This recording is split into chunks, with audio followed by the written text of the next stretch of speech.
We're doing this on the fly, you guys. I know.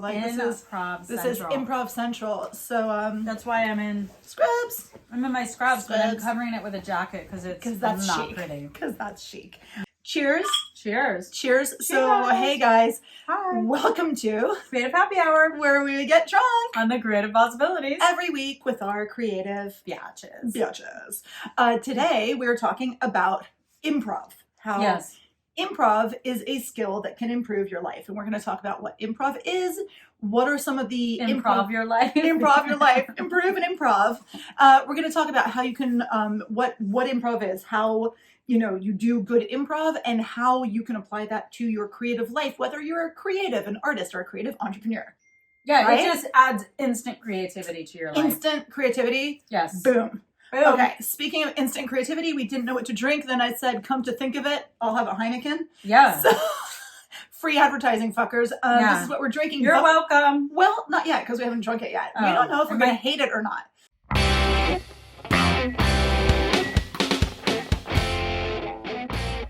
So I don't drink this kind of beer generally. Cheers to you. Let's check out the Heineken. We're going to taste it. The pretty green bottle, though. That's a pretty color. It's a pretty color. That appeals to my inner artist.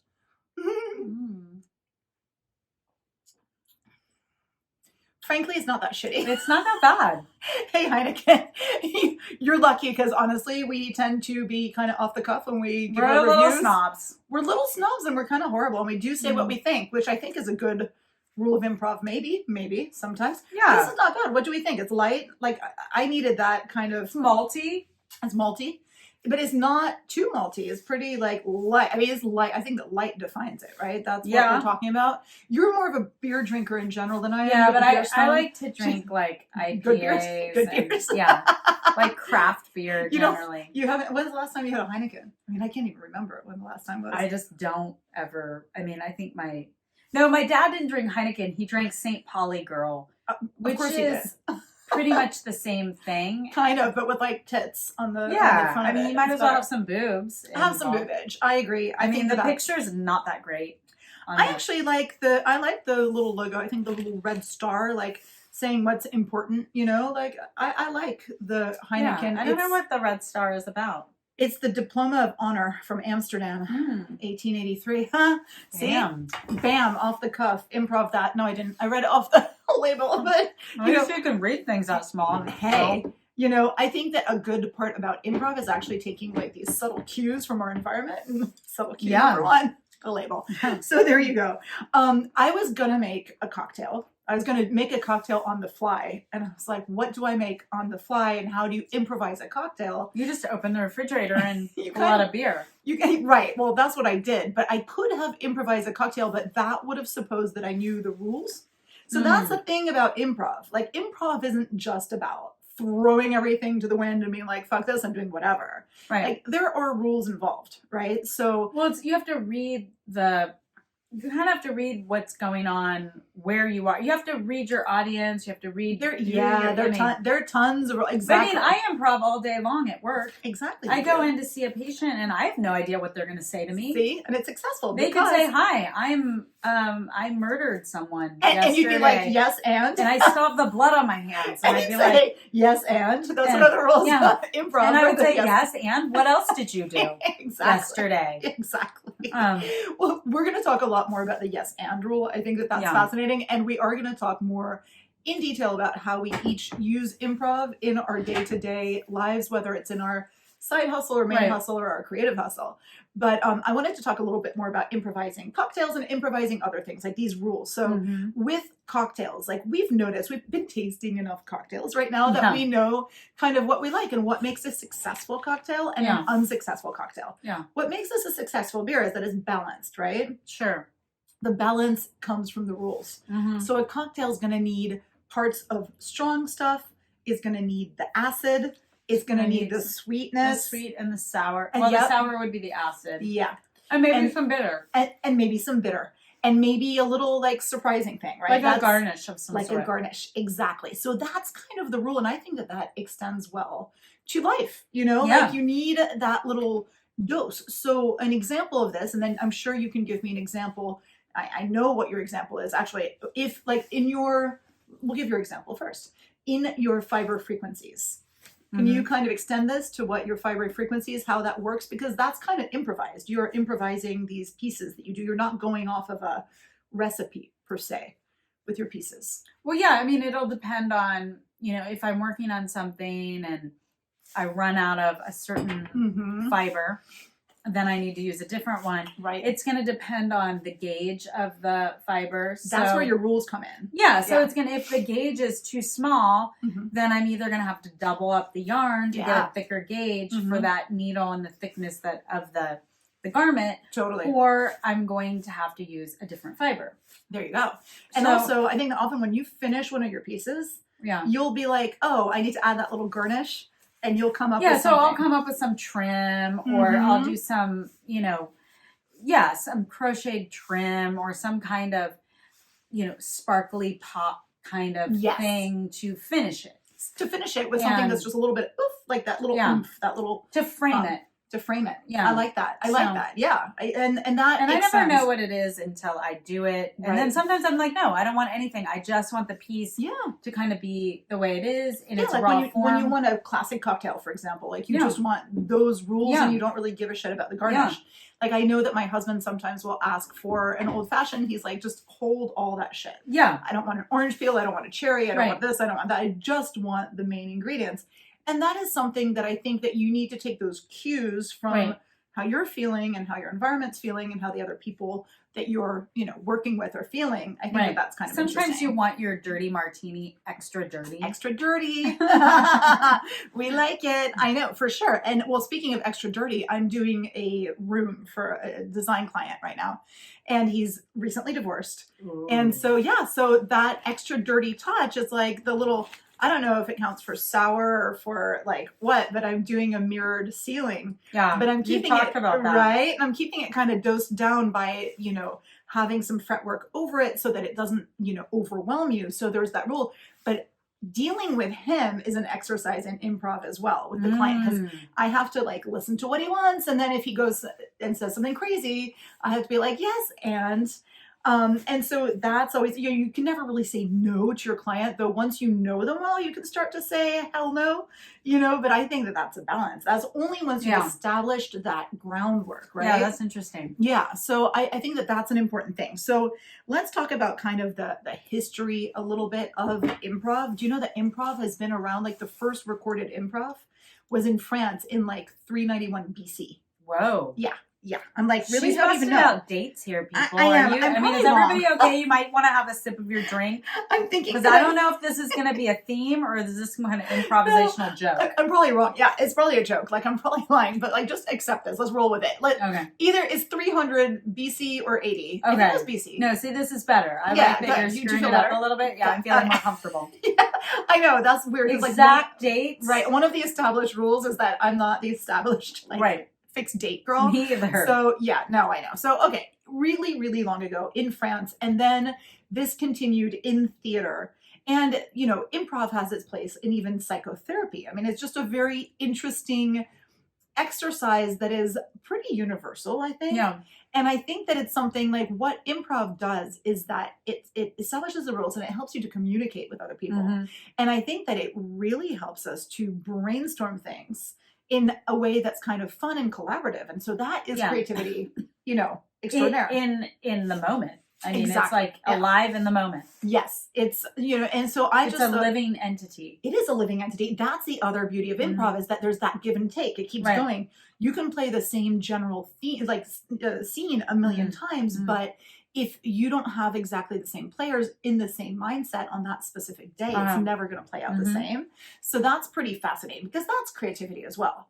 You have the ingredients, you have the players, you have the tools, but who knows what comes up? You know what I mean? Yeah. So, I mean, that happens with everything. I mean, do you have, just anything, like even your paintings. Like I see you working on your paintings. And that's improv at work because, the foundations. Oh, yeah, totally improvisational. Yeah. And that is something that, you build the layers in the moment and whatever comes out in that painting kind of determines what you're going to do next, right? Exactly. Not kind of, it does determine. It completely does. So you're interacting with it. You're interacting. And you paint this thing and you have this layer, and then and then you realize in that moment, oh, and it needs a little more orange, or it needs this, or it needs, and so that is total improvisation. It's total improv all the time. And I think some artists are a little bit more formulaic, but then the ones that are a little bit more free, you start off with kind of what your intention is, and then you kind of go with it. And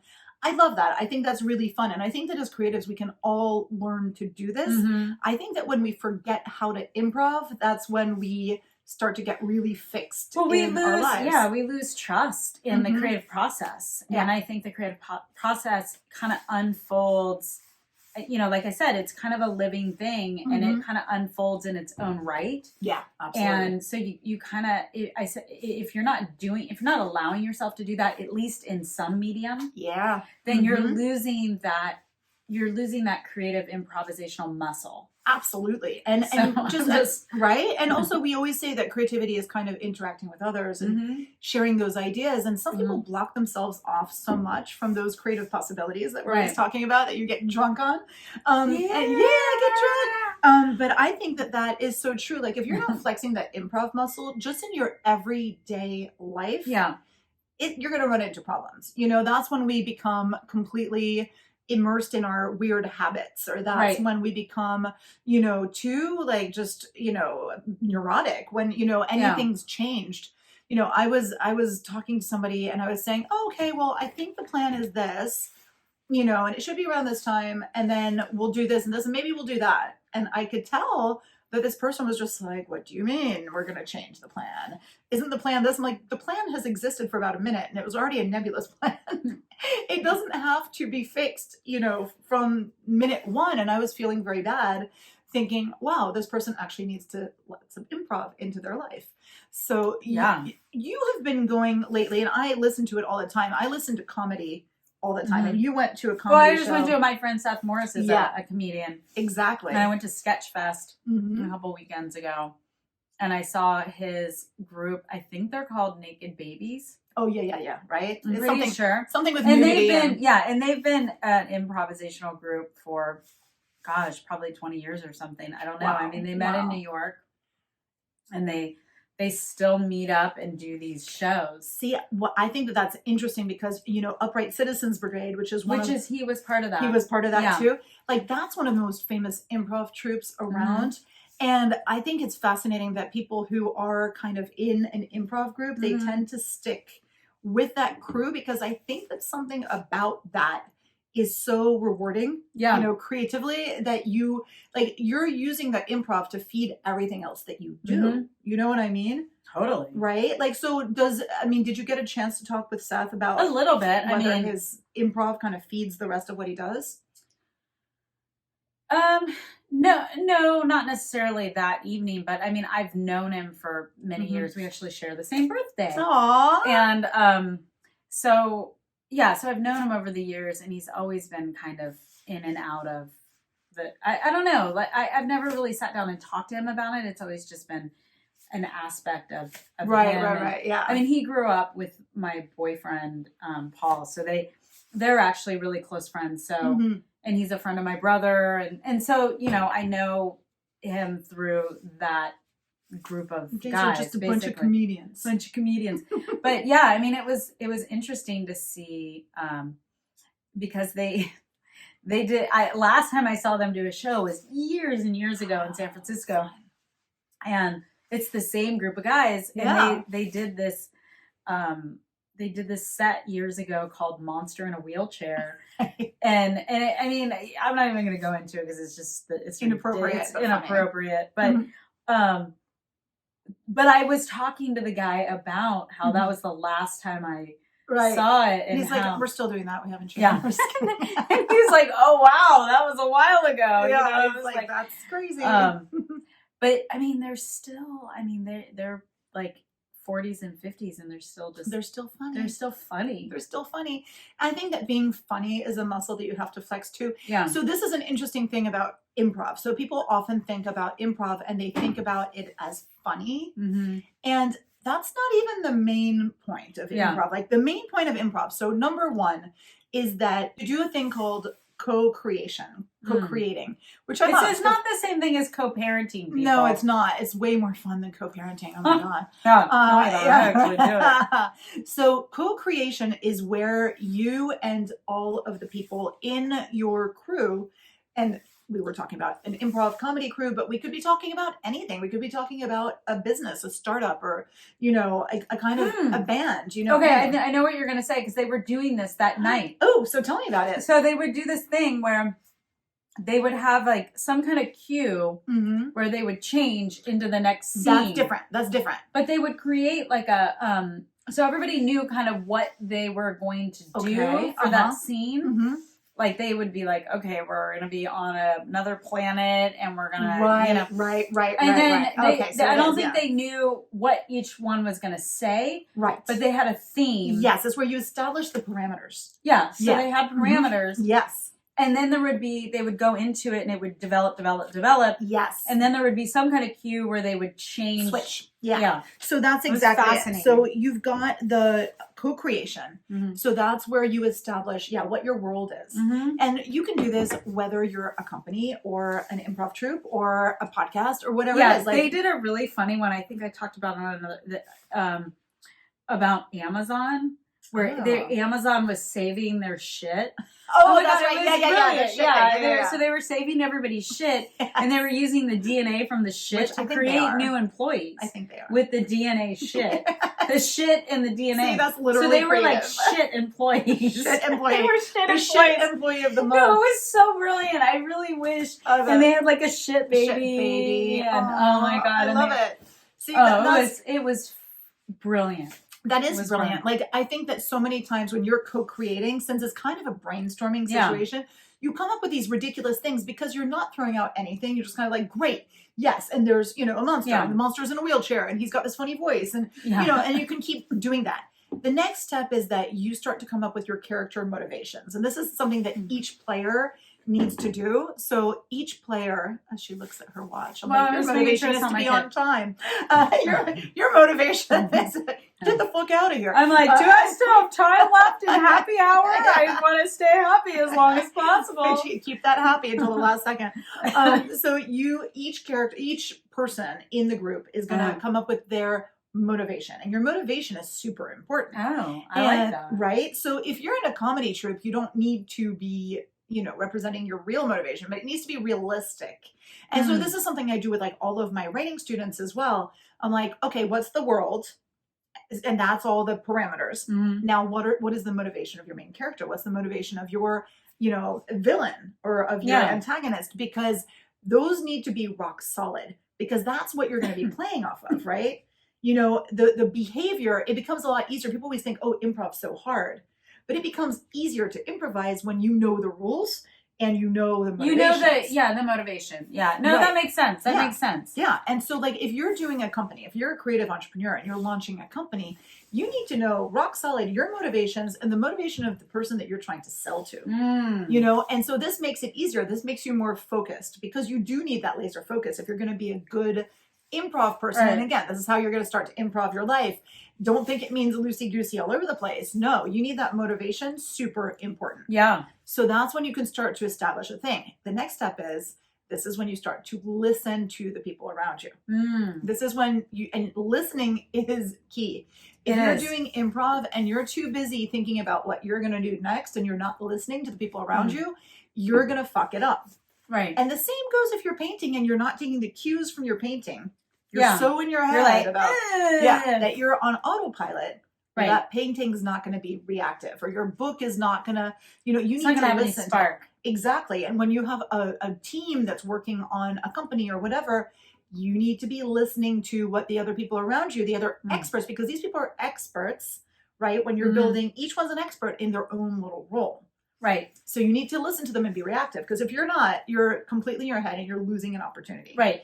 So once you listen to them, this is when you start the yes and. And the yes and is how you build on things.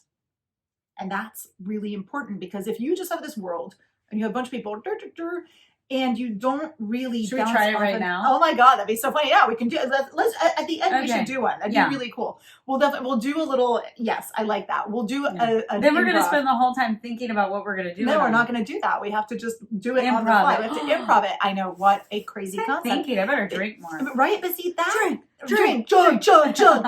But like that's a very human thing that we freeze up and we start. Look at what you did. I'm going to start thinking about what I have to say, this and that. Like you start to freeze up, and that is the opposite of improv, right? Yeah. And so that's something really important. Like if you're in a company and you're like shooting down everybody's idea, that is not yes and.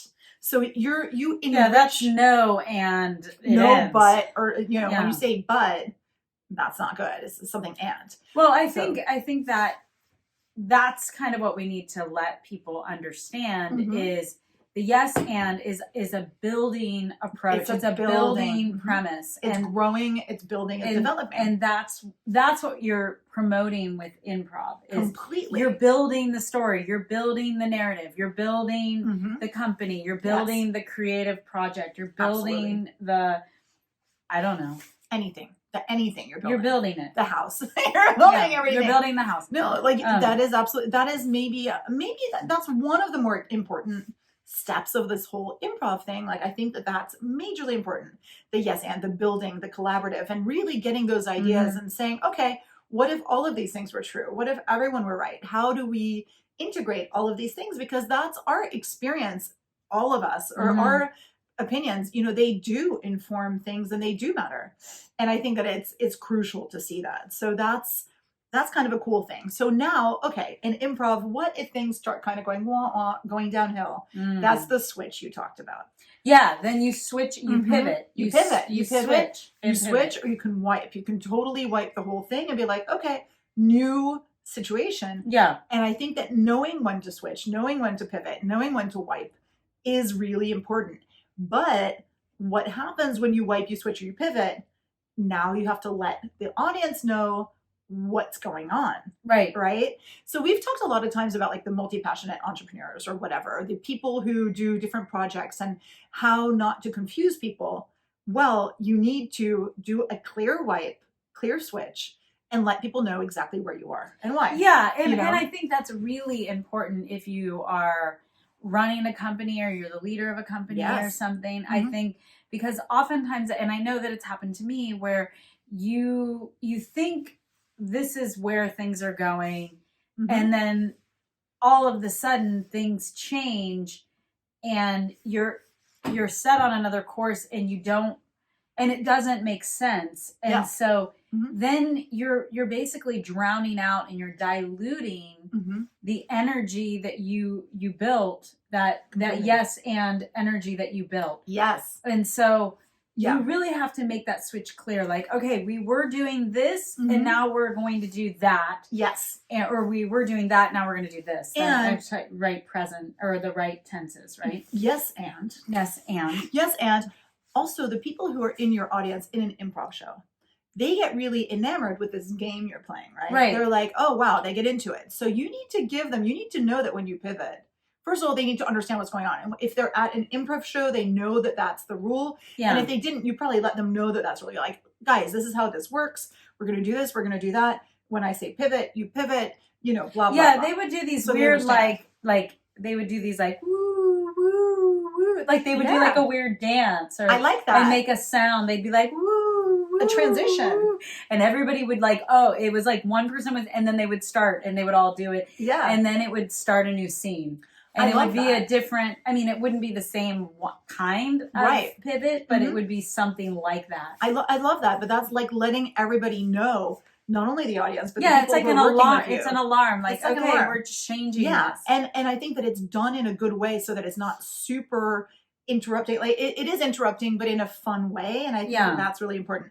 Even if you've got kids and you're trying to do this schedule with your kids and you're doing an activity and then it's time to clean up or whatever. Have you seen the parents who start a song where they're like, clean up. Yeah. Everybody knows that song. You want to choke them out. But that serves that whole switch thing to, entertain the kids. Yeah. Right. And it does. I think that works very, very well. So that's cool. You can also, the other thing that you can do if you're not wiping completely is that you can tap a character out and another one in. And so this is super interesting. This is, look at all the movies where they had an original cast and then it's one of the people's not working out so much or there's some kind of conflict of interest.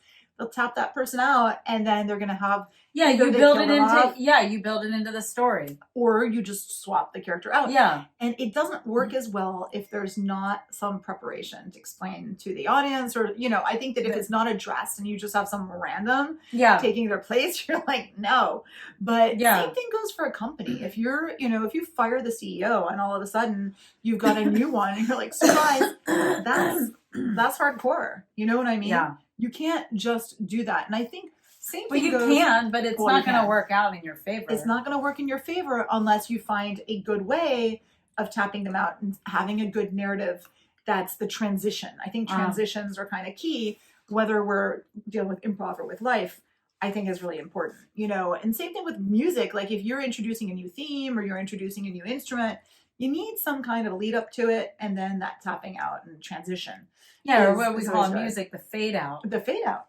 That's what a fade out is for. That's the wipe. The fade out is like a wipe. So it's not so shocking. So, and then the other part of that, I think, is let's say you don't do that correctly. You screw it up. You don't do a fade out. You don't do the white out. You don't do you fuck it up. You fuck it up. You fuck it up. So you basically, you have to keep going forward. You have to be like, okay. Because baby, you're on stage. We did that. We tripped and fell on our face. We fucked it up. Yes, but don't forget you're on stage. You have to get up and you have to start over. And you cannot allow yourself to lock yourself in your bedroom and give up. You have to keep going. People are watching, no matter how few people are watching, but you have an audience. And I think that is something that people need to understand, that, you may or may not do this improvisational thing correctly. Right. But you're doing it and you do it all day long anyway. Absolutely. And this takes practice. I mean, you have to just keep going. Absolutely. There's no other option. You cannot crash and burn on stage. That is the rule of improv. You just keep going. And this is what terrifies people so much. But, we're all in this little improv game. Right. And yes, it's terrifying. Yes, it is. Yeah. But, once you know these rules, once you know these tips, I think that helps so much more. And remember that you are not alone. And this is the thing. You can't do improv by yourself, people. You have to have somebody else. You do. Or something else to play off of. You have different instruments. You have different colors in a painting. Or you have different brush strokes. Or you have different, team members in your team. Right.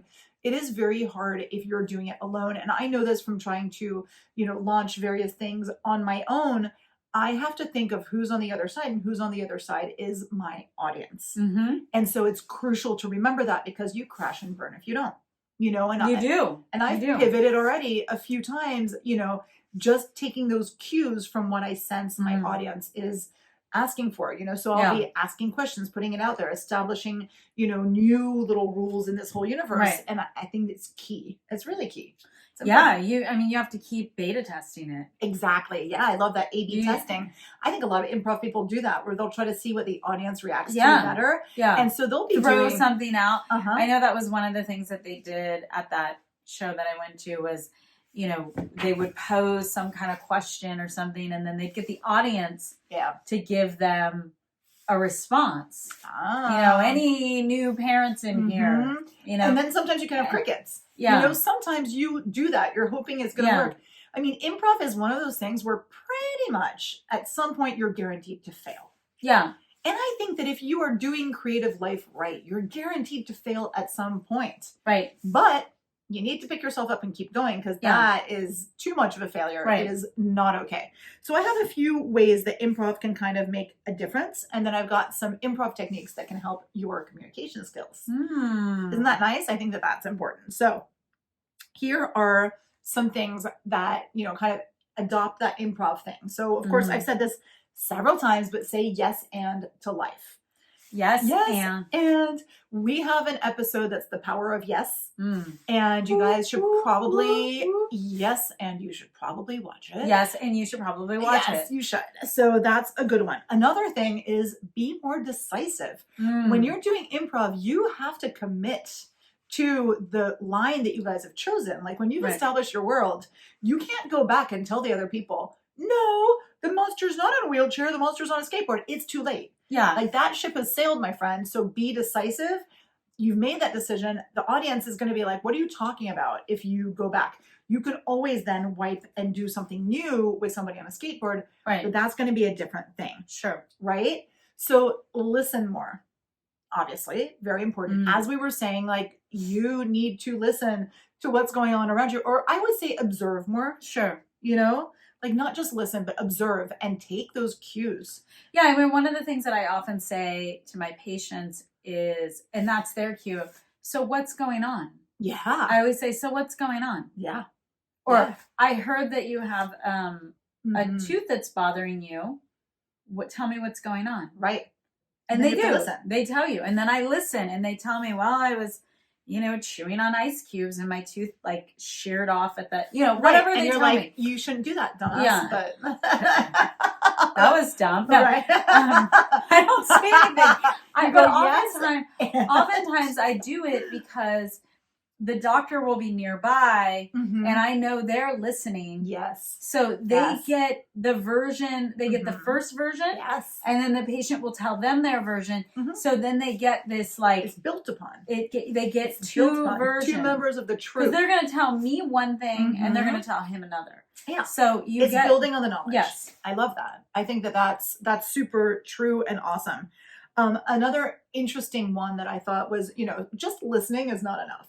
So many people will listen and then they'll jump in and they'll debate or they'll, no, they say don't debate, collaborate. That's crucial. It goes back to the same yes and, but it is so hard for so many people to do that, especially when it's a creative project. Sure. It's so important to you. You're like, oh, I'm going to fight for this thing. Right.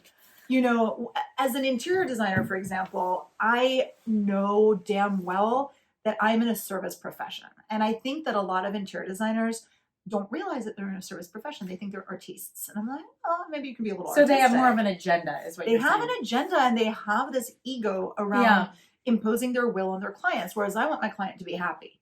So when my client says... Do you hear that? I want my client to be happy. Yeah. So when my client says, hey, I don't particularly like this, instead of saying, well, it's a blah, you have to... I think to myself, okay, I tell them, what don't you like about it? And I don't only say what don't you like about it, though I do encourage that, but I say, okay, so what don't you like about it, and what is it? And I'm saying, this is what I like about it. Right. This was the purpose. This is the reason that I invited it into your space. Exactly. Tell me why. I invited it into your space. That's wonderful. Exactly. I say, this is the reason I thought of this. Yeah. And I imagined you being able to use it this way or you thinking of it this way, or it would fit in that way.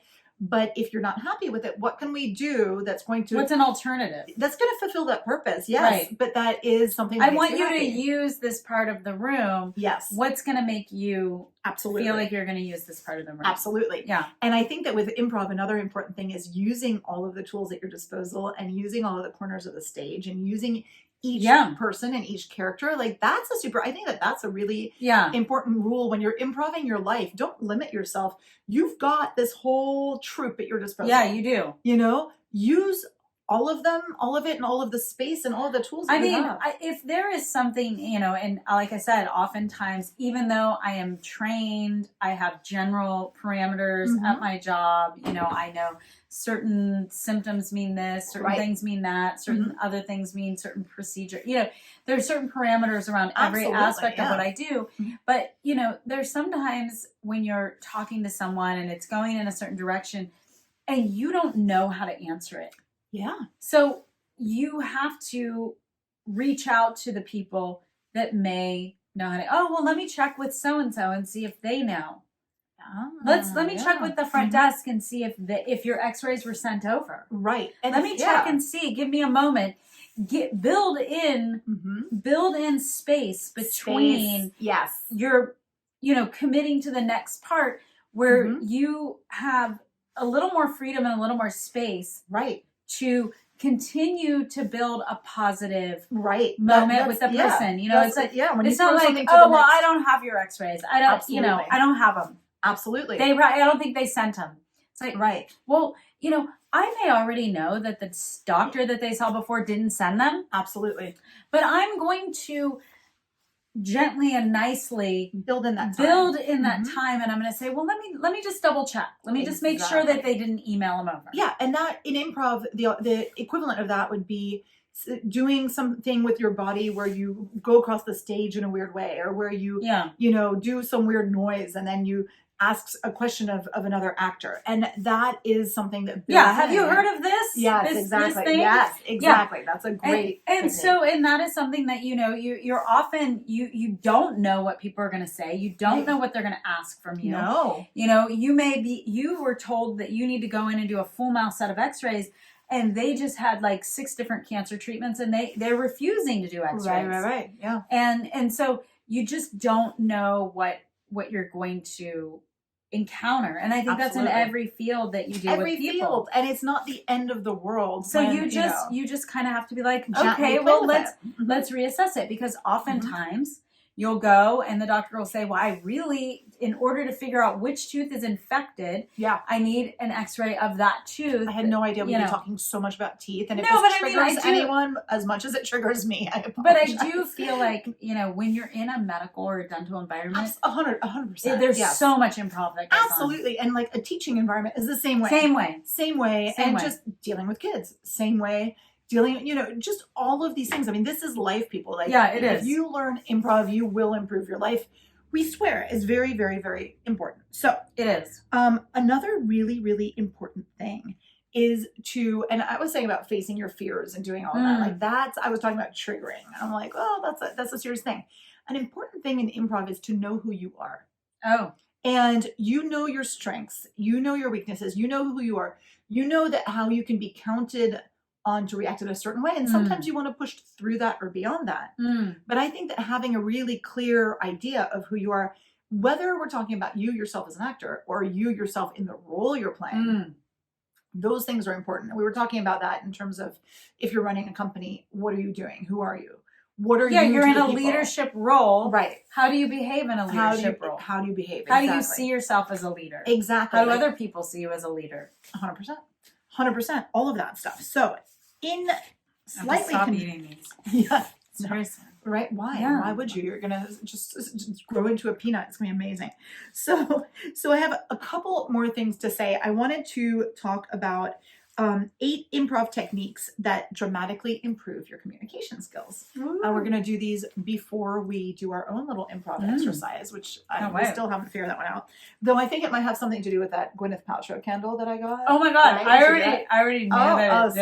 Oh, see? She already I've already been checking it out. Okay. So, 8 improv techniques. Oh, this is funny. Don't plan what to say next.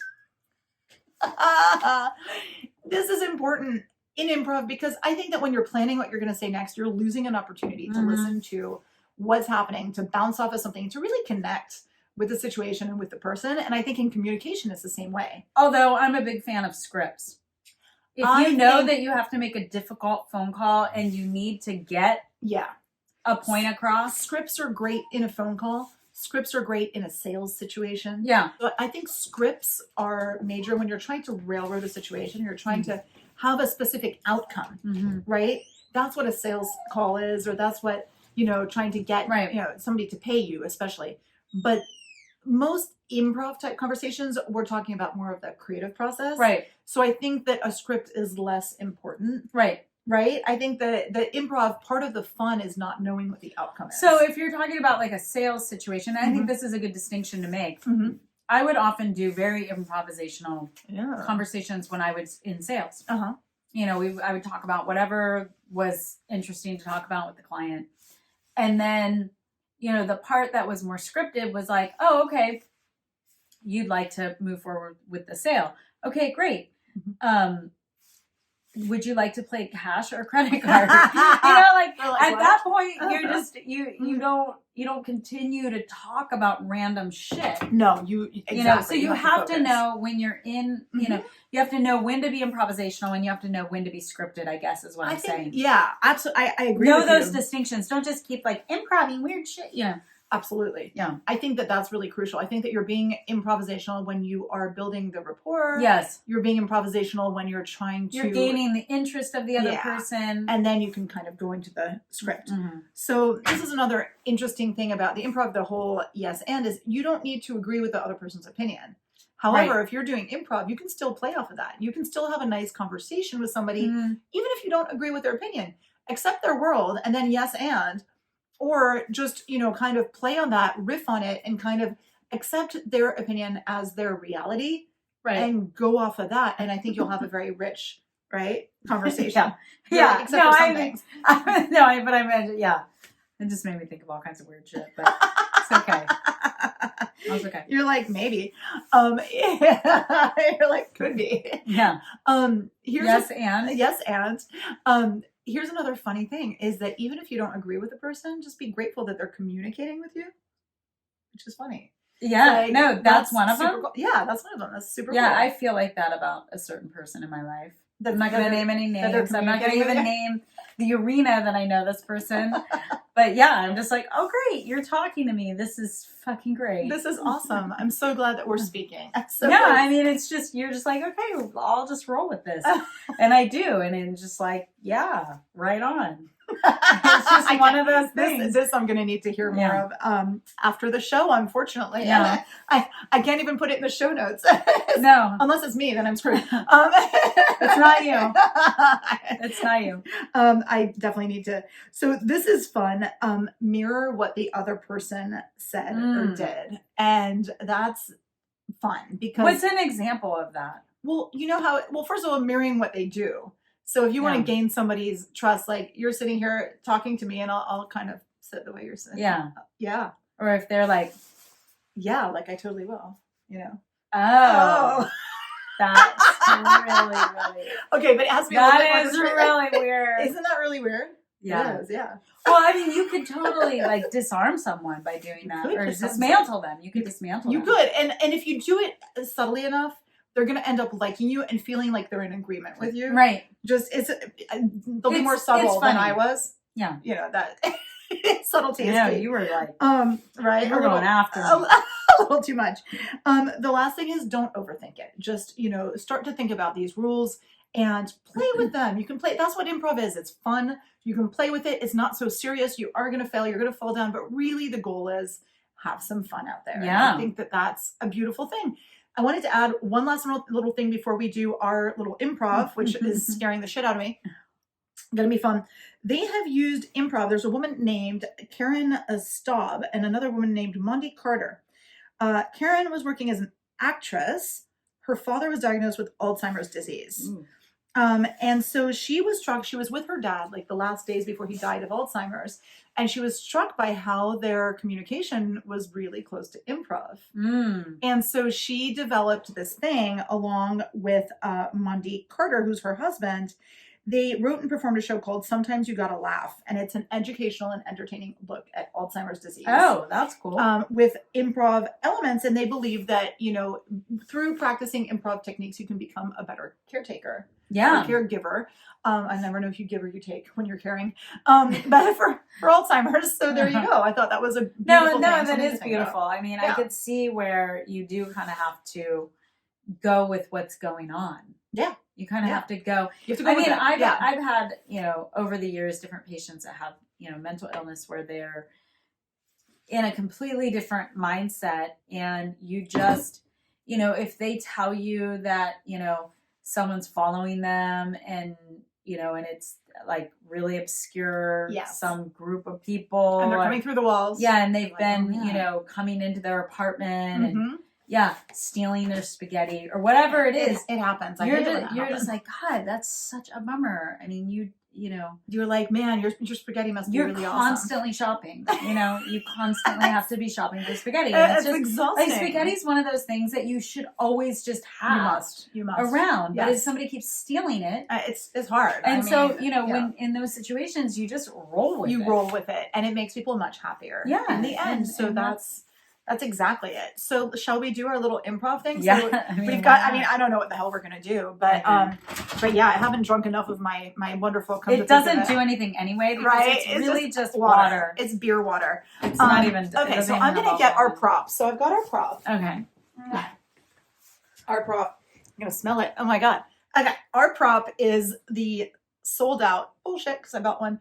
Gwyntheth Paltrow candle called "This Smells Like My Vagina." Wow. Yeah, it's by a company called Heretic. So let's establish. So this is our main prop. So what should we do? What's our world? What are we dealing with? What are our characters? Well, I think I just started a candle business where I'm using different. I'm using different vaginal odors. Oh, different ones. So you're like, this one smells like my vagina. Yeah. Okay. And you can have your own. I have my own. Okay. You can have your own custom vagina. Vagina candle made for your boyfriend or your husband or your lover. Okay. So whoever. I'm the customer and you're the candle maker? Yes. Okay. And so this is the sample candle. Perfect. Okay. I can't even deal with this. Is so stupid. Okay. And so I'm coming into your business. Yeah, you're coming into my shop and okay. This is what I'm selling. This is what you're selling. Okay. Okay. Hi. Hi. I was told that you have really special candles. Oh God, I'm sorry. I just got off the phone with my friend and she just told me the funniest story. So I was candles? just yeah. Oh. Yeah, no, these candles are they're fantastic. Are they? Yeah, so basically I found out that it's really healing for a relationship if you have a candle that you can give to your partner that smells like your vagina because it just keeps you really bonded. What's that smell? Oh, that's my vagina. Oh, that's my vagina. Is this your vagina? Yeah. It smells great. It smells great. Does it? Yeah. What does your vagina smell like? Because I'm trying. Well, it smells like like gardenias and how do you make your vagina smell like that? Because every woman's vagina smells differently. Okay. And it usually depends on how she's digesting her interactions with the world. Oh. And so, it all, some women's vagina, they smell like, I hate to say it, but garbage cans. So and usually that doesn't go over very well. So if my vagina. But most often they come out pretty like anywhere between like, I don't know, vanilla pound cake and and cognac. Okay. So, but what if my vagina smells like, because my boyfriend has said that my vagina smells like tuna fish and soda. So what do I do? How can you lie and make it smell? How do you tell? Yes. How do you gather the scents? And there are ways to deal with stuff like that. I mean, we basically, we take it to a special lab. Okay. Where, we're really about building relationships here. And so we want to create this narrative for your boyfriend that, he thinks that he's smelling tuna and soda, but he's really not. He's really smelling something fantastic that he can't get enough of. So how do you guys get the smelling notes? It goes into the laboratory, and do I have to spread my legs in the lab? Yes, I have experts, and they basically, you go in and they put you in this little, they have like stirrups, and you go up in this little thing, and it's nice in there. They have snacks, and you can have a glass of wine if you want. But then would my vagina smell like mine? It just really depends on what my laboratory techs, what they see. But what if the tech tells you it smells like something and you don't believe them? What if I don't believe them? Well, I really feel like you kind of have to trust me on this because this is my field of expertise. I see that, but like your vagina smells really good. I know. Your vagina smells amazing. I know. I know. Everybody says that. It's amazing. Do you sell, can I buy your vagina candle and can I just hang out? Like, forget my boyfriend. Really, I'm not really that into him. And I'm thinking that, this notes of this happened. Yes. And a little tuna, just a little. Just a touch. Just enough. Just enough. Oh, yeah. That you don't think. Not that dirty. Yeah. A little. Yeah. This is amazing. Can I just, I just want your, how much? long enough, you guys. What do we seriously think Gwyneth's candle smells like? Because I can't put my finger on her vagina. I don't know that you want to. The way she right pushes. She sold a hell of a lot of vagina candles. Her vagina's been everywhere. No, it's some kind of. It's weird. I don't. I wish I could know. And it doesn't say what's in it. It says it smells like her goddamn vagina. Bougie perfume. It's a bougie candle. Rose and suede. Rose and suede. Rose and suede. Okay. Gently spanked suede. Yeah, that's what it is. That's what we're smelling. That's that little dirty is that gently spanked suede. That's what it is. Okay. Anyway. Well, there you go, you guys. Well, we tried with our thing. We didn't have enough people in our troupe. Yeah, it wasn't. We weren't moving around enough. Yeah, I needed to be able to move, to think, to breathe. To breathe. But you get the picture. You get the picture. You get the really sad picture of our improv. However, you can keep going. See, no matter how bad you suck at improv, you just saw our version. Well, and also, fine. I mean, I have to say, although we do research, half of our shit is improv. Half of it's improv because we're bringing in, as we're talking about the topics. Yes, we are. We're bringing in anecdotal stories that we remember, things we're making connections. Mm-hmm. I mean, that's really what it's about. It's about making connections in the moment. Yes. And working them out. That's what work out your connections, work it out in the moment, and that's brilliant. What it's all about. Bum, bum. And that's our little fade out. Yeah, that's the fade. So, you guys, cheers to you, and we will see you next time to get drunk on the creative possibilities. Yeah, bye guys.